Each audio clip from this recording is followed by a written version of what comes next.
ole tuna chuan electric bill mobile phone atanga online a pek dan kan chutoni saberin internet connection kan ne nga ya wifi mo internet pek mo chuan browser kan luta ta hianin asar satura hianin por billing Mizoram ti kan taipanga chu kan search engine binga mo google mo chuan tuna hen lo lang thum me hei chu ama lo search to wang ania chu wanga lang thupania I voi khatina ni chuan lang lo mai the kha chu poilo ni chuanin hei kan search anga bill pek na website hi kan mudona bill pek na website tena chung bar lang hai sen ka lu to wang ania porbilling.mizoram.gov.in ti ason sami ason kan lutang kan klika chuanin ta hianin consumer number sami so kan chulutang ta hianin kan chulutanga consumer number kha chuan nuwa I'm not a robot hi kan han click lenga chuanin submit so kan click leng chuanin alo lang le tur chu email ID le mobile phone chuna ni hei hi type sual me lo tu ni email ID hi chan chu receipt email a kan dong dona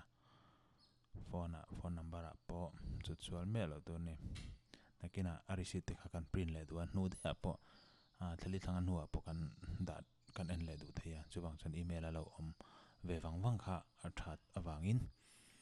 mobile number kan han chul le anga hemi kan chu zo hianin proceed so kan click le proceed hi kan click le anga hemi rei zong hi chu internet chaklo nia ti chuanin customer name te customer code te ta hianin convenience fee hi ama internet banking a zanga chin hnuai lama chenga ne chunglama cheng sari chuanin credit card 1% debit card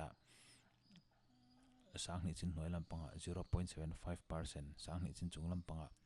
1% mobile wallet transaction voi khata chenga nia chu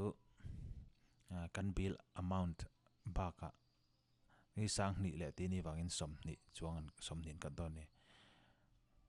chu debit card in kapedona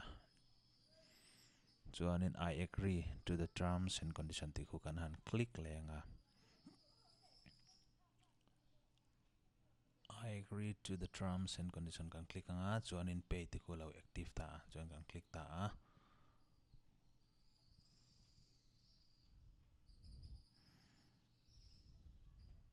ta hianin payment na pay na tur credit card debit card internet banking wallet ka bharat le khauti ni le tunai chon debit card in kan payang chuanin card number kan chuang card number chu hetiang hi ania ATM card number ka chuanin ATM card number digit li ler lom li block li kha digit som par ko ne khami kha kan han chu hangi kan chu phayanga kan chu zo nuwa expiration date ti sa ta hen valid true ti mi kha ni thla le kum ani thla som pani le sangni somni a hei affiliate top dona chuan CCV chu hetiang chi hi ni a phek le lampang hnung lampang khanin digit thum mi khan chul le anga chuanin nuwa card holder kan han chule card holder hi antinan ATM khan card holder minga in zelo chuanin I ming du kha chula song chu sexual ma ila poita chiamla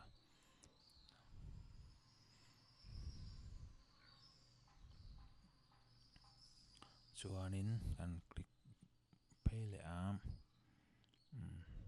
hei Vijay Bank ania password chutanga ya transaction password SBI te chuanin one time password kha atok maya ta chuan transaction password le one time password kan chu chota submit so kan click anga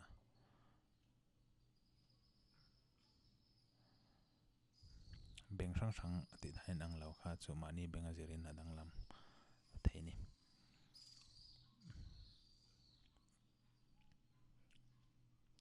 this one in transaction status success ti han kan bill kan pe der chuanin mi bill kan pek hi dul he kan screenshot thei chuanin mi kan screenshot dule kan screenshot na chuan email aron thlengem ti kan en leang kan email na china kan chut lua khanin a receipt an ron thon dona so petcom sami so tisonin a receipt kha du huna a print mai thei turin email a tison da that thei ni tin email chutamo mobile number khatiang chut kha lo tak hlawin sotiang soi dong don lawa